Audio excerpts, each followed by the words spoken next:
If you open your eyes and look around, the world seems to be getting pretty insane. Pretty soon, there won't be anywhere left for Anthony Bourdain to visit without getting shrapnel in his quinoa.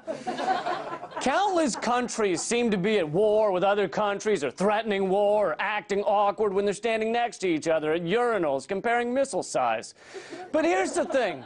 90% of the people of these countries are good-hearted human beings who just want to live in peace. Yet we're told we're supposed to hate, despise, and malign some group of people a world away. We're told that by the who run each country. Most Palestinian people are wonderful people. Most Israelis are wonderful people. The Iraqi people, or the Iranian people, amazing humans if you sat and had a cup of tea with them. The Pakistanis, or the Afghan people, Russians and Ukrainians, Americans and British, Turkish and Chinese people, the Cuban people, and whoever those tribes are who live in the Brazilian rainforest and shoot bows and arrows at the helicopters because they think they're sky goblins.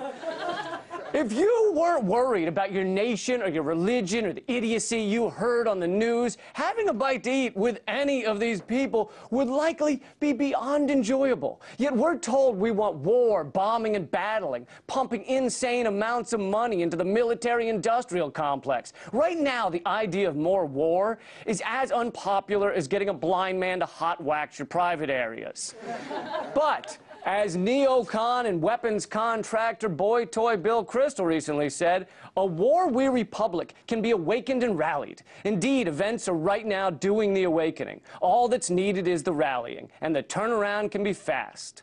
And Congress is always ready to rev up the old machine that carefully and skillfully turns taxpayer money into Lockheed Martin, KBR, and Boeing money. Our military-industrial complex is the largest money laundering scheme in human history. You know those silly machines at the highway rest stops where you put the penny in the machine and then you turn a crank and then it spits out a smashed penny with the Statue of Liberty imprinted on it? You know the ones I'm talking about usually has a line 10 deep of fat-faced tourists with ice cream running down their cheeks? These wars are like that machine, except instead of a penny, they take trillions of dollars, they load it into one side of the machine, Congress turns the crank, and then out the other side pops money with Halliburton or Blackwater stamped on the face. The only difference between the two machines is that the one at the rest stop rarely kills hundreds of thousands of people. Sure, there was that one time in Utah where the kid got his head caught in there, but that's rare, and in a Darwinian sense, he deserved it.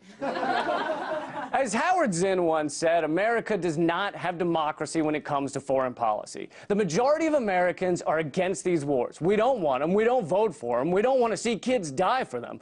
But Congress predictably turns that crank like the good little organ grinder monkeys they are. In place of our vote on war, we the people are handed a little yellow ribbon. When we take that ribbon, we tie it around our eyes. It should come with a ball gag, too. A support the troops ball gag. All right? And if you take it out, people go, "You don't support the troops!" Point is, 90% of the people of this world are wonderful human beings who want peace. 9.9% are douchebags. And the last 0.1% are the douchebags who run the world and scream that we must always be at war. And I made those numbers up, but they still mean something. Coming to you from Washington, D.C., this is Redacted Tonight.